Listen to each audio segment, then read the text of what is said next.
Alright, we just got our microwave up. We're up at Walmart. We're about to make some chicken McNuggets in the microwave, y'all. We got them going for another 2 minutes. And our battery's at 80%. So it's got about an hour left. But who runs a microwave for a whole hour at a time, only a couple minutes?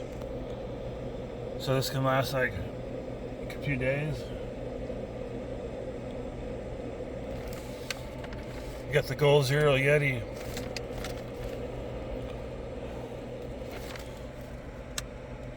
Got the nuggets.